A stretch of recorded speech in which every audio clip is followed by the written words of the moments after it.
This is the Frontline Focus podcast, a show dedicated to those in the field on project sites, focusing on their development as the key to the construction industry's progress. This is Season 2. Our focus will be on shifting from a focus on compliance to building a positive culture. In each episode, we will talk with a construction industry professional to hear their thoughts on how to shift the frontline focus. Greetings to everyone out there. Thank you for coming back and checking out another episode of the Frontline Focus podcast. Today is an awesome episode, something I've been working on and looking forward to for quite a while. We get to talk with an awesome human who has been contributing to this amazing industry of construction for several years. Today, we're joined by Greg Sizemore from the ABC. Greg, how are you doing, sir? I'm doing awesome, Rob. Thank you for having us. Hey, it's good to have you here to share some nuggets of wisdom and some stories and also share some tools. And joined with me, as always, is my tag team partner, Mr. Gabe Guetta. How are you doing today, sir? I'm doing good, Rob. We had our little company kickoff last night for 2025 and holiday event, and great to get everyone together. I'm a little tired this morning, but I'll survive. You know, Fridays are maybe not strategically the smartest day to cut some amazing content, but we have a little bit of gas in the tank, and I think we can bring together some awesome stories today. That Friday about 3 o'clock, it gets really, really tough. Yeah. Yes, sir. Yes, sir. It does. It does indeed. Greg, what time zone are you in? I'm in the central time zone. So Okay. I actually reside in the panhandle of Florida, a little community called Pensacola, home of the Blue Angels and the cradle of naval aviation. So that's a shameless plug for what I do down here. I love that in my spare time. That's awesome. Yeah. Yeah. That's pretty cool stuff. And Well, Rob, we're covering 3 time zones today, so I'm going to lead us off from the East Coast. So we got East Coast time, Central time, and then Gabe, you've got that amazing I'm weather gonna out have there in Pacific. BC. Yeah. Well, yes, today it is amazing weather, but typically this time of the year it is not so amazing. It's quite wet, but for the last 3 days it's been crisp and blue skies, and yeah, it's pretty nice. Yeah, absolutely. Rob, I never actually know where you are most of the time. I mean, I'm like, what time zone are you in? But do you even really, are you sure you're in the Eastern time zone right now, Rob? I am. I've been in 2 states this week, but I am back at home. That's a good thing. I got to 2 see a lot of states, amazing humans. same time zone though? Same time zone. I haven't started jumping time zones yet. That's going to start in a couple weeks and then wrapping up the end of the month. You know, I'll be honest, jumping 3 or 4 time zones, that gets hard, especially multiple days, but I think the juice is going to be worth the squeeze when I get to see Mr. Sizemore in person out at the ABC annual convention later on in We February. are really looking forward to that, Rob. I tell you what, talking about time zones, I mean, you know, as we are a trade association based in the lower 48 basically here, and quite frankly, I work in all the time zones all the time, you know, and so it's, you know, I live in the central. Our office is in the eastern, and then we've got a lot of spaces and places out west as well. So the phone is kind of next to your pillow even when you're laying down. Yeah. So you picked the perfect time zone then. Yeah, I did. You're in the right spot. That's right. Not too far one way, not too far the other. Exactly.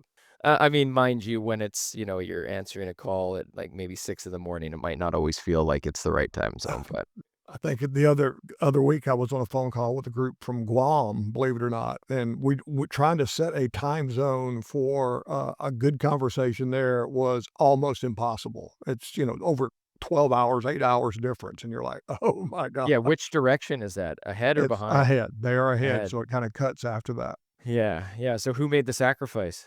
Guam did, thank goodness. Well, that worked. Even a blind hog can find an acorn every once in a while, and I lucked up, so. There you go. Well, great. I'm pumped for this conversation. This is near and dear to my heart. I'm not actually going to lead this conversation off because my buddy Rob here is like lives and breathes this stuff. So I'm going to let you kick this off, Rob, and I'll jump in because I have definitely an opinion and things I want to get out of this. But I'm definitely not the pro when it comes to this stuff. But yeah, I'm excited to sit back and absorb a lot of this. Good deal, man. I appreciate the kind words. Well, Greg, for people that might not have heard you or come across your work in the industry, can you give us just a little A little history. How is it that you came to be with the ABC? How is it that you do the work that you do? Because I think you've spent a little bit of time in the industry. You've contributed very much in the positive sense. Tell us, who is Greg and what is the work that you do, sir? Well, it could be the longest story you ever heard, but it's not going to be. I'll keep it kind of light. As I grew up in the Panhandle of Florida, actually, I'm back in my hometown, believe it or not, here in Pensacola. But right after I got out of high school, I had the opportunity as a walk-on uh, to have a scholarship, drumming scholarship. I'm a drummer and play a lot of percussion. And so I did that growing up in church and those types of events. And I love jazz music. And so I heard about this school and I walked on in there and I basically got an opportunity to have a 4-year full ride scholarship in music in Jackson, Mississippi. But in between taking the scholarship and actually going to school, my dad basically said, "You need to get a job, son." And I said, "Yeah, I can do that." One of the deacons in the church that he was pals with said, "Hey, they're hiring out there this construction company at the paper mill out in West Pensacola. Greg can get a job out there." And so, sure enough, I showed up the next morning and hired on with a construction company, started out as a laborer digging ditches. And quite frankly, I ended up spending 30 years with that company. Worked my way all the way up to an executive level working with the founder of the organization. And as a result of that, people say, was there a career ladder involved? And I like to compare it to a scaffold with safety as the backdrop. I was blessed with the opportunity to work with some of the most courageous leaders that you could ever put in the construction industry. And I qualify that because they were courageous, uh, doing things that had never been done in a sense for the betterment of people, the betterment of projects, the betterment of our client base. And so it really ended up that when I became part of the internal staff. I was an hourly employee for many, many years, and then eventually moved into the home office. The company's name was BE&K Construction Company. They don't exist as that entity now, but they're still out there with a building group. But that shingle had been bought many, many years ago.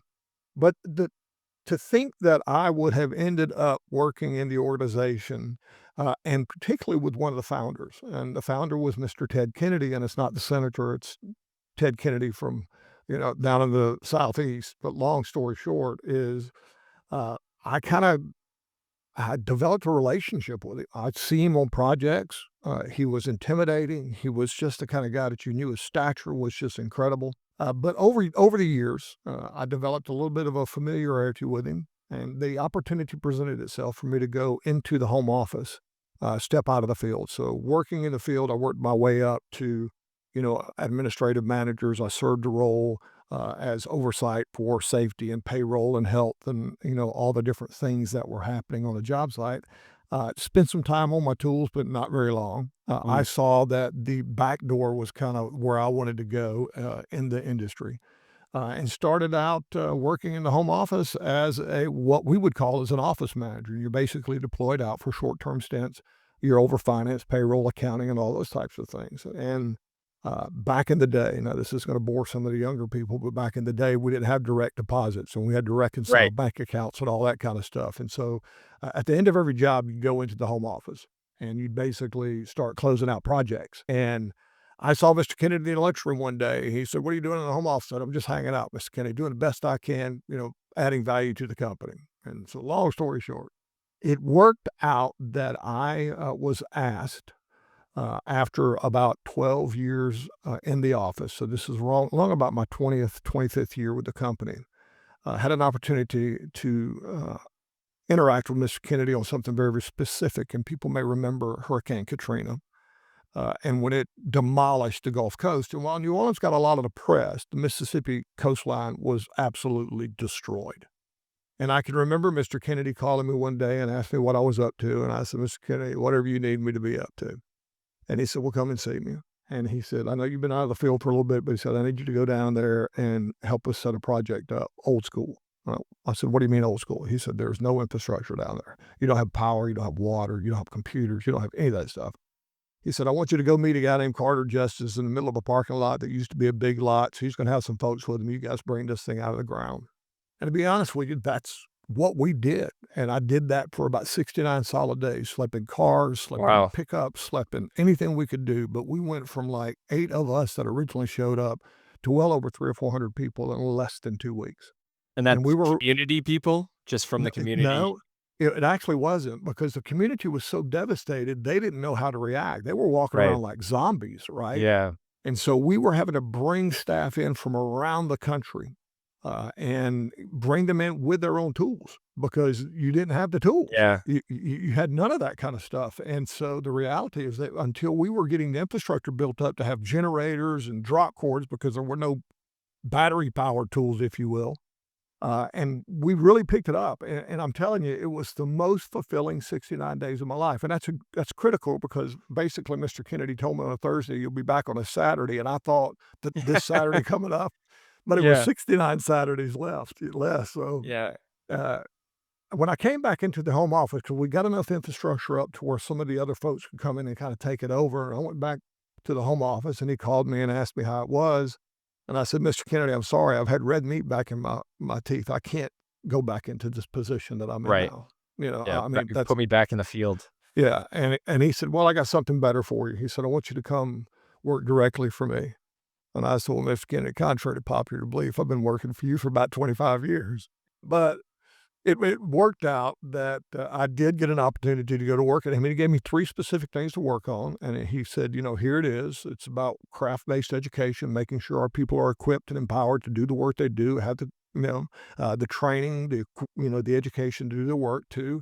I need you to explore our, Hispanic population and how are we communicating with them. And he said, lastly, he said, I want to make sure that the perception of the industry of what we do at BENK is truly what it is, that we have a highly skilled, highly safe workforce. And those were the initiatives that I worked on directly for him. And it was probably the most challenging thing I'd ever done in my entire life because, again, he didn't lose that space and place of intimidation. I mean, when he asked you to go look at something, he wanted to know the color of the carpet on the floor. He didn't Right. want to know what they do. And so, as a result of that, again, walking into that space, being with some great leaders, Mr. Kennedy was a ABC, Associated Builders and Contractors, absolute fan. We were expected as I came up through the ranks, you do 2 things. And this goes back to old school, right? Number 1, you go meet your local banker because your payroll will not bounce. Right. Okay. You make sure that payroll is going to get out and people have bank because we didn't have direct deposit. We didn't have all these Yeah. ATMs back then. He said, 2, he said, you reach out to the nearest Associated Builders and Contractors chapter and you ask them what you can do for them. And that was paramount the way he put it. They didn't necessarily serve us. I mean, we were somewhere around $3 billion. And so we had a lot of infrastructure ourselves, but I would bring it in and we would actually do community outreach projects, partnering with ABC, partnering with other organizations. And that's what we do is make the communities better. And so that's where my exposure with Associated Builders and Contractors began. And over time, I worked with certain chapters around the country. We have 67 chapters around the country. And I actually served on some local committees and then eventually moved into a national committee role with the National Craft Championships Committee. All of my network and friends I had to give homage to that brought me in because, again, this is the thing about construction. People care about one another intuitively. We basically will see each other on one project, maybe the next project not, and maybe on the next project. And again, I come from an industrial background. They don't build paper mills in Nashville. They don't do that in New York City, but we would travel the country setting up infrastructure, whether it be refining, petrochemical, power distribution, or pulp and paper. And over time, you'd pass one another. And, it's a brotherhood, it's a sisterhood, it's a family, if you will, that kind of get around and, hey, I hadn't seen you in a while. How you been? Kind of thing. And it was really interesting for me as I served in that role as some of the people offered me an opportunity to serve on a national committee, and I jumped at it. Well, long story of this, and I know I said I was going to make it short, but I haven't. Um, BNK was purchased in 2008, and I had the opportunity to go to Texas and work with John Zachary and his team at Zachary. All the while, again, totally connected to Associated Builders and Contractors. 2014, the phone rang, and it was a member of ABC that I'd worked with on a particular project. And he said, there's a job description out there on the ABC website. I think you need to put your hat in the ring for it. And I said, yeah, whatever. Okay. Didn't pay any attention. Next time somebody else calls me and said, Greg, hey, there's a job description. And I had already made the relationships with people in leadership, but it opened a door for me to step out of that and now give back to the entirety of the industry. And then so 2015, February 2015 is when I came on board. And it has been life-changing. Because again, I'm a product of the industry and I know where the warts and the bruises and the bumps are. But the reality is, we are a family and this is what's driving this entire initiative that we're doing right now, because some of our family members are hurting and we don't even know it. So that's how I ended up 2015. Thanks for that story. That's great. There's so many things I want to ask questions about, but I'm gonna pick one. You mentioned that in construction, we care about each other, right? And I think, I mean, for people that are outside the industry, a lot of people, it's the unknown. Like construction is truly the unknown. You see buildings go up, you're like, those are the rough and tough people. They're not scared of anything. They go get the job done. And I think there's two things that I want to talk about there. That one of them is like you said, it's a family in that world. I come from construction years. I have a very similar background to you. I actually worked at a night shift in paper at paper mills. Then I went into laboring in construction, worked my way up in construction, working with a founder of a company to become, a partnership role with him before I started Salus. And one of the things that I actually was a hard transition for me from construction to software was construction is like a family. Software is more like a team. And I don't think either is right or wrong. I think it's just the cultural difference in what each company is trying to accomplish. And in construction, when you say you care about each other, it's truly like a family, brothers and sisters in the field, where it doesn't mean it's everyone love everyone all the time. I've had some of the most heated conversations you could possibly imagine in a work environment in construction, but you also can't get anything done without each other. And so you also, just like in a family, you're going to fight during the day. Well, guess what? You're sitting at the dinner table together later that night. And in construction, I remember when we'd have new people come into the industry, they come into a trade meeting and it would be a heated conversation. They'd come out and be like, what just happened there? And then 5 minutes later, they'd be following me and I'd be talking to that same person like it never happened, because we got to get a job done. Right. There's a built-in interdependency there, Gabe, that Totally is just like a family. The mom has a role, the dad has a role, each sibling, depending on where they are there, everybody has a role. And again, that interdependency forces you to kind of set, hey, we didn't agree on this, but we can't not work together. We've got to do this thing. You're part of this. So I respect that. You said something about the night shift in the paper mill. The night shift historically got the bad, slap from the day shift. Oh, those night shift guys, But at the end of the day, when they're all in the room together trying to get something started up, listen, it doesn't matter who you are. Let's just get this thing done.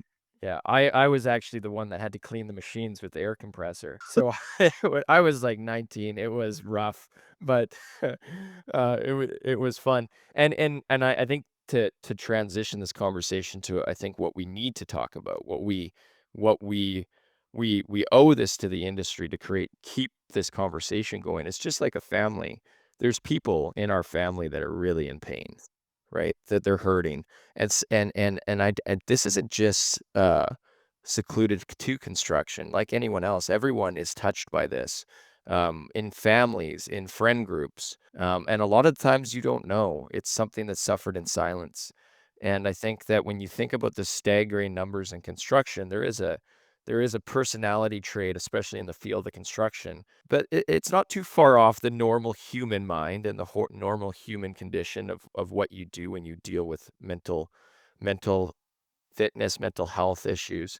It happens in silence, and I'd love to. I'm going to turn it over to you, Rob, to start diving into some of this stuff. But this is something that's near and dear to my heart. I'm a big advocate for this, and I can't wait to dive in and start creating more awareness around this. Well, Greg, as we kind of talked before, there's pains. We don't need a list of pains in the industry. If you're in the industry, you know the pains. I think what I'm more curious to hear from you is the work that you're putting in place, what the ABC is putting in place. We talk about these, quote, soft skills that some people in the industry, let's be honest, I'm 52. I can remember what the days are like of suck it up, buttercup, leave your feelings at the gate. These soft skills, arguably, kind of as horrible as the pandemic was, if there is a silver lining, it ripped a lot of duct tape and Band-Aids off of things, right? You bet. Now, these soft skills, why are they necessary? And what are you seeing that's really successful from companies working with their workers of developing and embracing soft skills in 2025? I tell you what, Rob, I think we've really teed this up well from the family and the soft skills. I'll describe it this way. And I love to do this when I'm talking about this topic, mental health, mental fitness, total human health, whatever the title may be that an organization may embrace or something. But, I'm going to pick on Gabe, and Gabe's got sitting here, but let's just say Gabe is, for all practical intents and purposes, him and I work on the same project. And so I see Gabe every day. And it's like, how are you doing? Water cool chit chat. I might know you hunt, or I might know you play golf. I might know you do this, but do I know what's really going on inside of Gabe's head? And so what happens is we don't really realize that before Gabe got to work this morning, when he's walking out the door, his wife told him that his mother has got early onset dementia and they've got to come up with some elder care plan. And he kind of puts that in the pocket and climbs in the front of the seat of the pickup truck. And then something supposedly magical happens when Gabe slides out from underneath the steering wheel and slams the door on the truck. Apparently that mother issue is still left on the front seat. And that's not true. That is the paradigm that our industry has to understand, that Gabe is carrying that through the turnstile, through the gate, into the office. And it doesn't matter, we talked about this earlier, Rob, whether you're in the C-suite or out on the concrete. Everybody has issues. And if we want to try to be naive enough to think that those issues don't walk around with them everywhere they go, whether it's an addiction, whether it's a family member, whether it's their animal, or it could be any financial, it could be any of these things. And at the end of the day, we would be remiss if we didn't start to open our eyes to this. Here's the truth. We've been focused on the Focus 4 for 40 years. 4 decades, slips, okay, falls from heights, struck between electrocution. Okay. We've done little to move the needle in the industry. And so to think that we're going to wrap somebody in, let's use your example, Rob, duct tape and, bubble wrap, and they're not going to get hurt. A lapse in judgment, to be quite frank with you, is what's getting people injured. And what's causing that? It's a momentary distraction. It may not have been on the job. It could very well have been something they had on their back when they walked into that job site. So it doesn't sound squishy. The answer to that question is yes, and it should. And it should make you so doggone uncomfortable to step outside of your stereotypes about what a construction worker is, Gabe. You said that a moment ago. We're rough, we're gruff, we're kind of sandpaper. Rob, you mentioned, rub some dirt on it and get back in the game. Yeah, that's not the guys I know. They actually have feelings. They do. They may mask it because they think we're all human, Greg. That's right. So the issue is we've got to, for the first time in our industry, intentionally start addressing that. Let's go back to COVID. I got one more comment about that, Rob. When COVID happened in America today, in 2020, that literally changed the fabric of this planet. And throughout that entire process, what was going on? Construction was deemed essential. We had to keep that going. We had to keep our hospitals going. We had to keep our refineries going. We had to keep the power plants going. And we expected those workers, while everybody else is hunkered and bunkered, trying not to breathe whatever may be breathed, we're asking construction workers to go out there. Build. Yeah. And what are they doing? They come home and they think they got the cootie on them, whatever that may be, and they're spraying them off with a garden hose in the backyard and burning whatever they wore to work. And that plays on the psyche. So at the end of the day, yes, it's soft and it's not hard, but it's critical. Yeah, great. It's interesting. Like, think about this. Somebody gets cut, a physical harm, whatever it may be on a job site or in a human, like in society. We run to help. We run over to see how we can help. Mental health, you feel or you hear that somebody's struggling with something. It's the opposite. People run away like it's contagious. And it's not intentional. It's the unknown that is always scary for the human race, right? We don't know what it is, distance ourselves. It's natural. It's a natural thing. We have to understand the human psyche to solve this. Right. You have to understand how we react and why we react. It's not something that gets solved on a piece of paper in a boardroom with a bunch of people talking about how to fix other people that have these issues. Or they're not issues. That's actually, I caught myself there. It's not issues. These are things that are natural, just like a cut, just like you have a sore leg, right? I've struggled with mental health stuff before. I think one of the things that I'd like to call out about the things, it might not be something that happened to you recently. It might not be a family member that got hurt. It might not be a fight. It might be something deeper, more unknown. I found out when I was 30 years old that I struggled for since I was 11 or 12. I remember I actually went to a counselor because I was struggling with things in my head Mhm. I couldn't understand. And I went through 20 years of my life before I remember this one moment. I was at home and I read an article. It was an advocate for mental health. He's a professional goalie in the NHL, and he's talking about his struggles, and he described what he was going through. And I read it and I started crying because I was like, oh, I have that. I'm dealing with that. And it was something around obsessive compulsive, but it wasn't what everyone thinks where you have to touch things and stuff. I had a little bit of that, but it was obsessing over thoughts, certain thoughts that you couldn't get out of your head. And I would struggle in silence over that because I thought nobody would understand. People would just think I'm crazy and all this stuff. So for my whole life, I'm telling you, Greg, nobody in my life, no one in my family knew. And I would shut down behind the veil every so often for a month at a time, 2 months at a time. And then after that time, I actually went through and I became more of an advocate for this. I actually worked through this and I'm in a much, much better place, but I still will have stints where I feel stuff happening. And I've been an advocate for years. 2 years ago, our company realized through something that we didn't have anything in our policy or in our benefits to help for mental health, no counseling or anything like that. So we put it in place.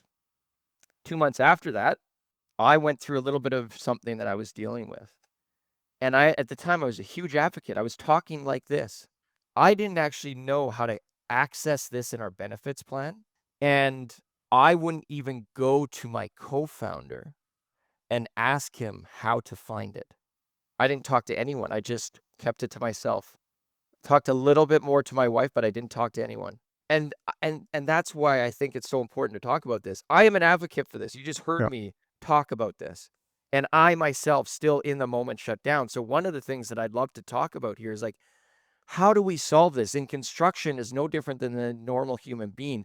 When people are struggling at their deepest and darkest moments, they will not talk about it. How do we get people to talk, to come forward, to how do we save these people that are dying?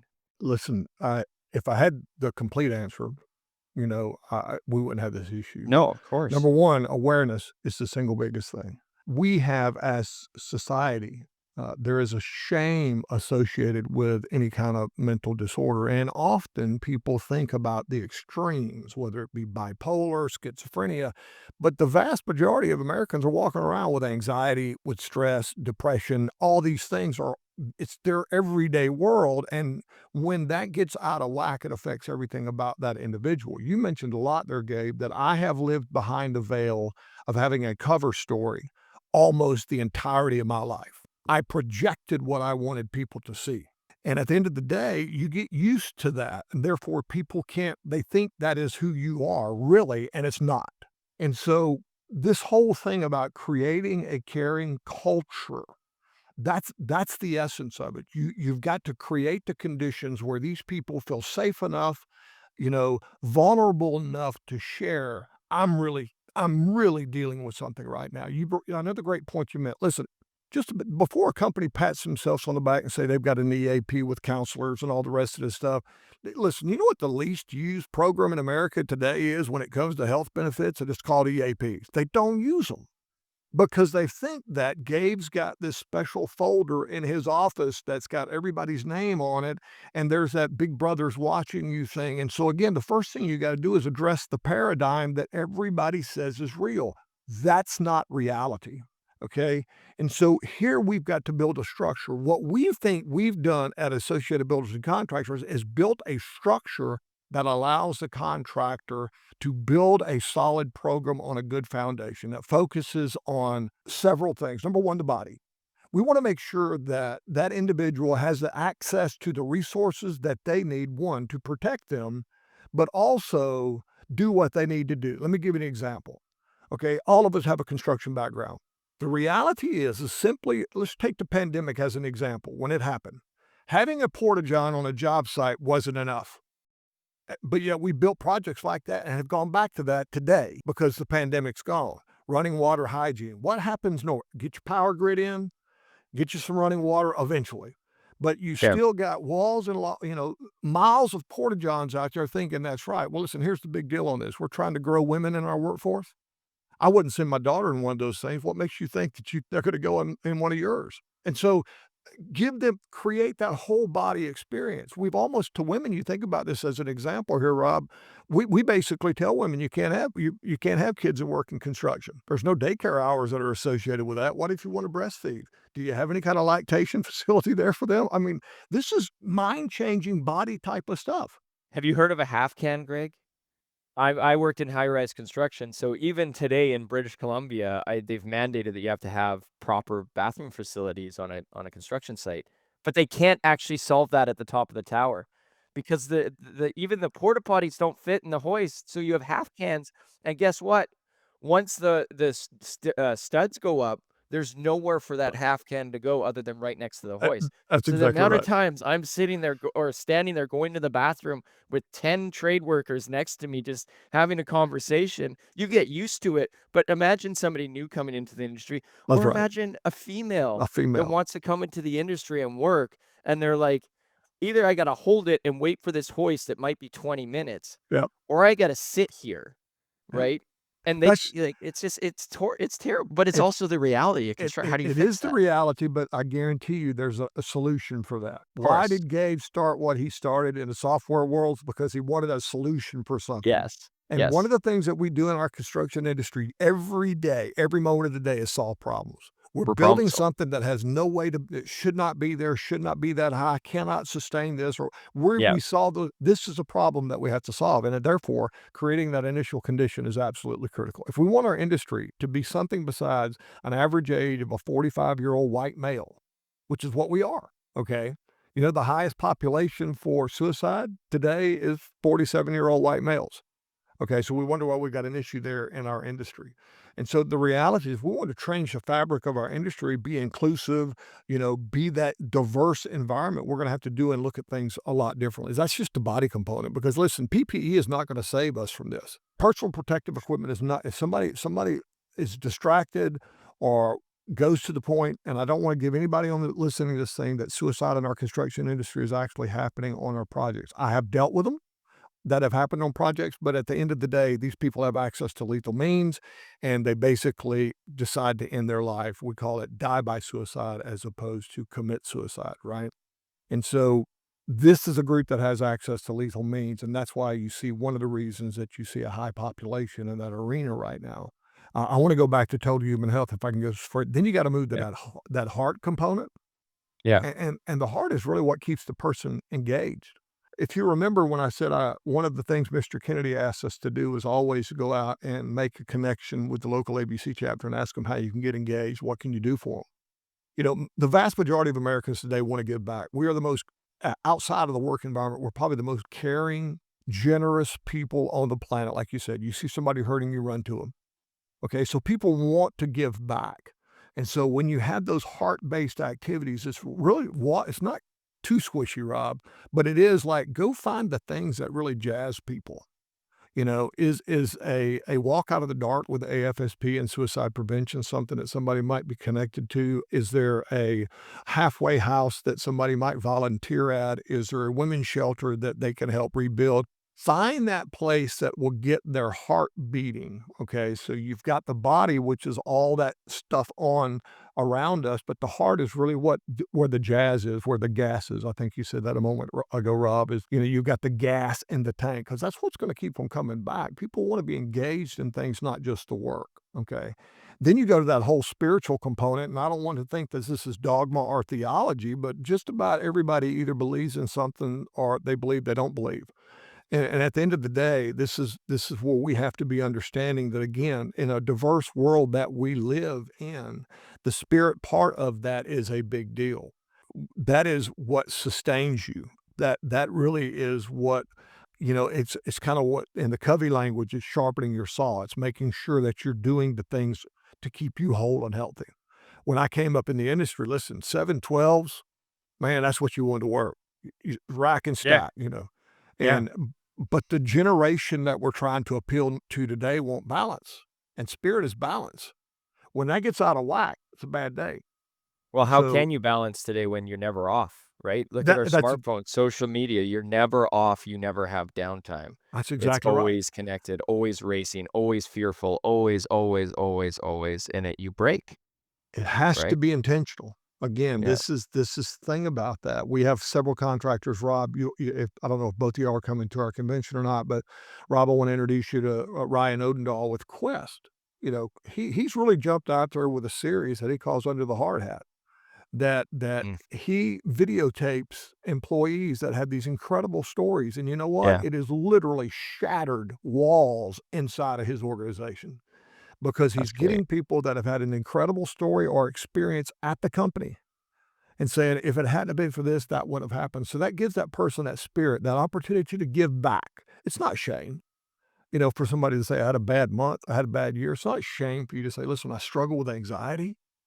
Listen, I do too. I had anxiety before I got on this call, but the Yeah. idea is I can control that component of it. But when you're going from, let's just say you're a worker that worked for a company for 20 years, and now all of a sudden you find yourself having to go to work for another company, there's a lot of anxiety there. So we have to create the conditions through the body and the heart that set that spirit in the right space and place. Greg, I think there's few things here that I also want to call out. Is I love the construction industry, but there's also stuff that just needs to get better, and we need to hold the industry accountable. The industry, I love it. It created me, but I'm gonna call it out too. Yeah. I mean, here's the problem with construction is that we're not treating the people that make the industry what it is today. It's not the office. It's the trade workers in the field. We need to understand them better. We need to make sure mental fitness. I love the word mental fitness because we're not things that can just keep going. We're not machines. But even machines, we treat in a different way. If you ran your truck without an oil change, without any service or maintenance nonstop, it would break. We have to look at the individual people on the site and give them what they need so that they can perform at the top rate. Think about we have issues with efficiency, we have issues with labor shortage in this Oh, industry. yes. Labor shortage is a big issue because one of the biggest reasons is because a lot of the people that work in the industry are telling their kids not to go back in the industry when they're working in the field because they're saying, I want something better for you. Why should that ever come out of somebody's mouth? Something better for you. We need to find ways to work on, allow them to understand and give them the space to be at their top performance. In tech, we have something called technical debt, right? You're talking about anxiety, all these little things. In software, you build features, functions, you build your platform, and as you go through, you build up this technical debt smaller and bigger and bigger and bigger. And eventually that technical debt starts slowing your product down. And eventually your product starts breaking. And eventually your whole product breaks down and can't work.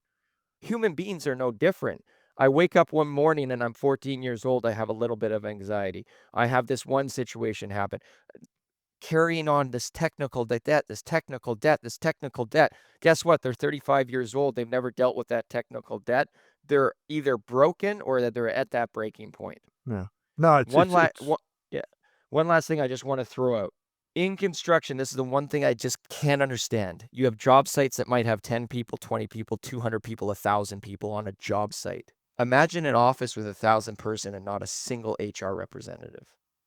A job site that doesn't have somebody help just walk around as HR, deal with the people, talk to them, like you said, interview under the hard hat.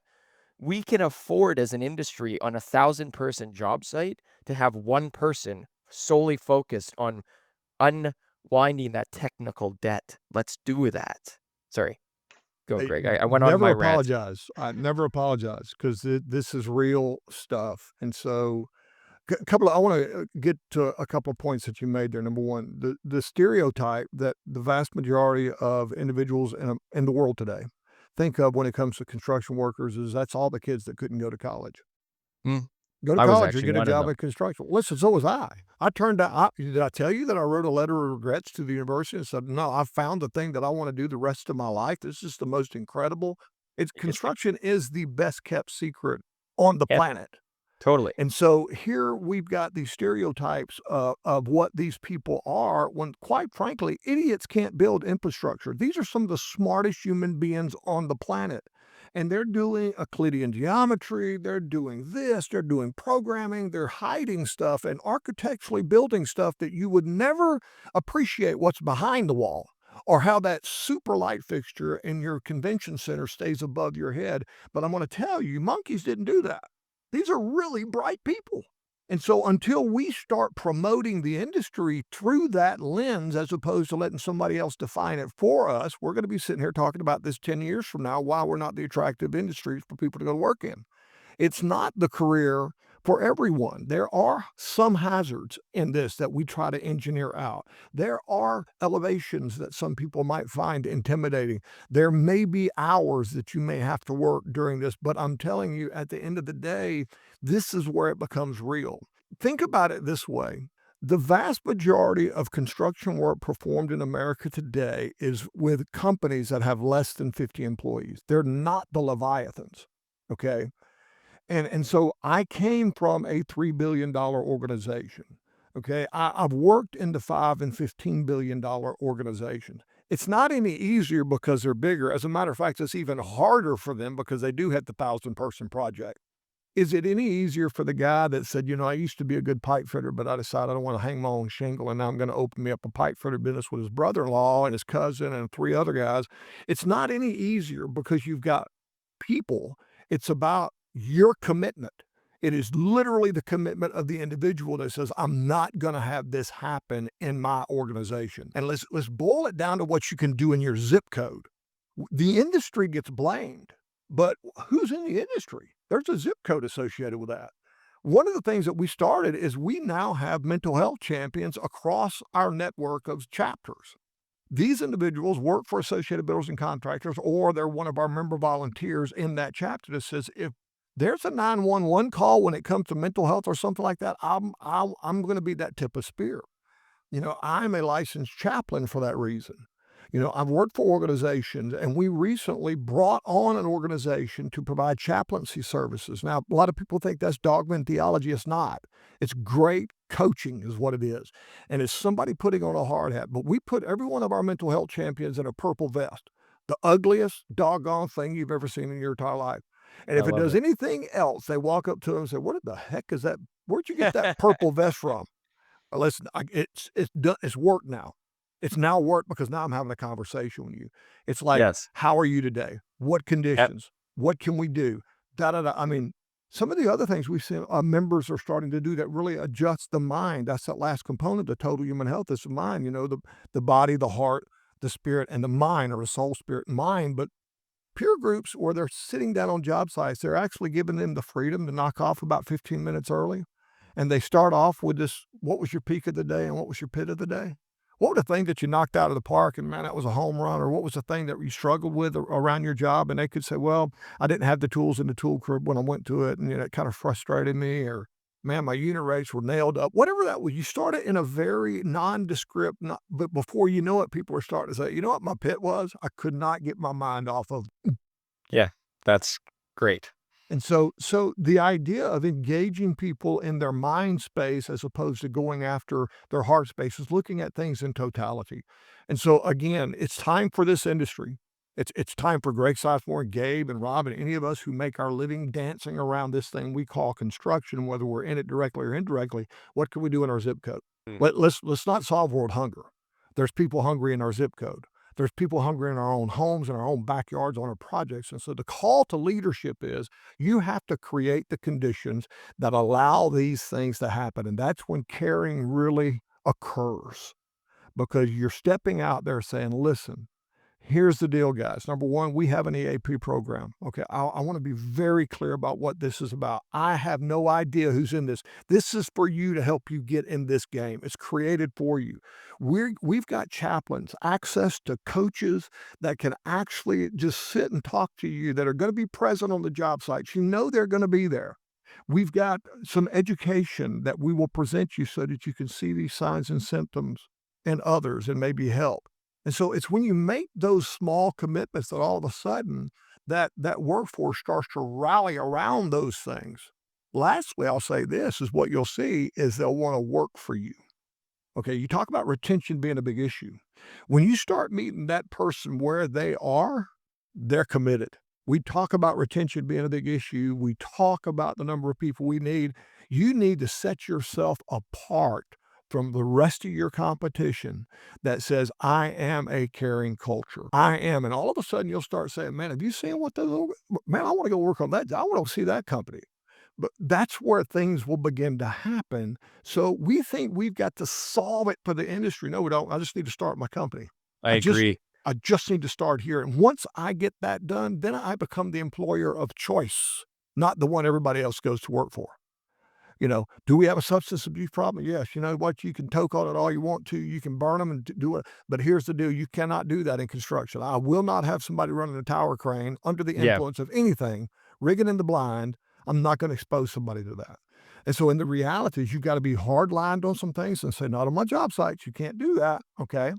And you got to have the ability to, hold people accountable to that, not just your brother-in-law and your cousin. These are everybody on your job site.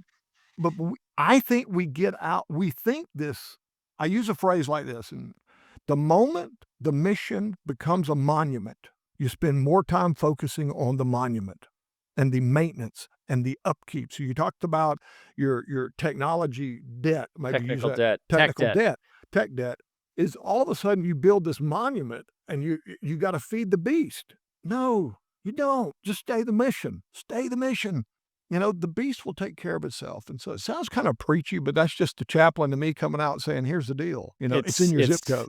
It's needed to be said, and I think that's a great way to wrap this up. The one thing I will say to everyone, and I think this is something every human being does, we do it naturally. Perfection is always the enemy of progress. Perfection, the seeking of perfection in this especially will not progress at all.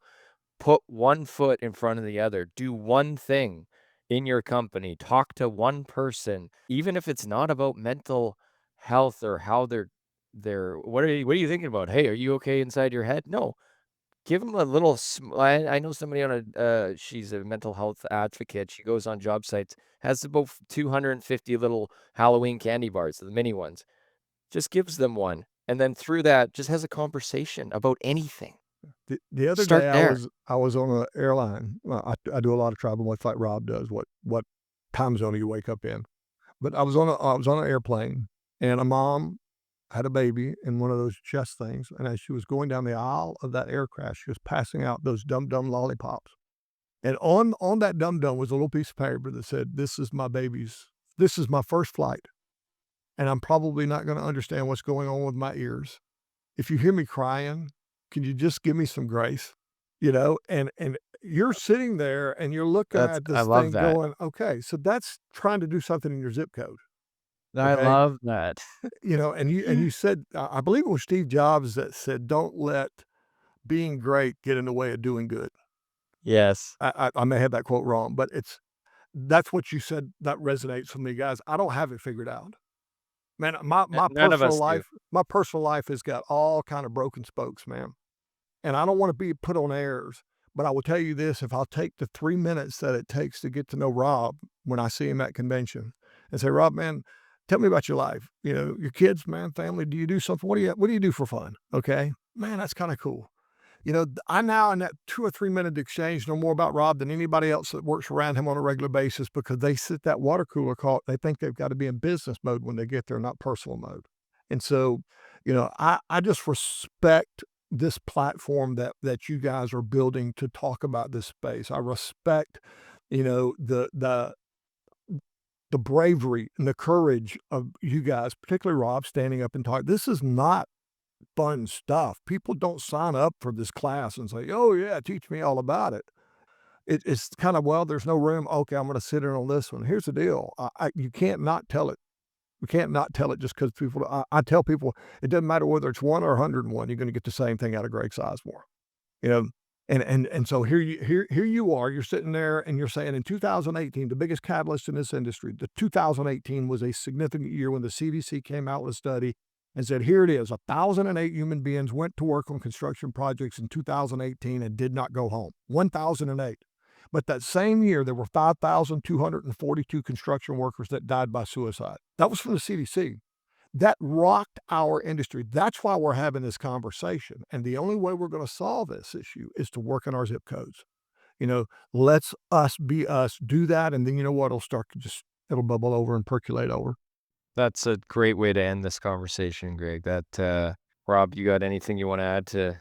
We went on a little bit of a riff there, but that was fun. That's a mic drop right there, sir. Work in your zip code. I think the whole construction industry, every industry can really focus on that, but ours in particular, work in your zip code. Thank you for that nugget of wisdom, sir. You're welcome, sir. Thank you, guys. Yeah, That's this good has been great. stuff. Greg, thank you so much for joining us today to share your thoughts, share some stories, tell us a little bit more about you. Gabe, thanks for joining me riding sidecar along with this awesome conversation, guys. Well, thank you guys for having me. And again, this industry needs us now more than they've ever needed us. Why? Because America's going to start coming into our industry. And we've got to be ready for it because the society, it may be normalizing out there, but we just going to stick it in the box and not address it in the construction industry. We need to really step up and do this. So thank you guys for establishing this foundation to have this conversation today. Thank you. Appreciate you, sir.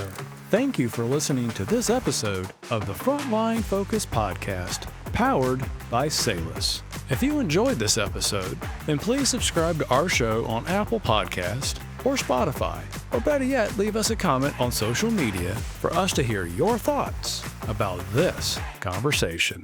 Until next time, keep moving safety forward.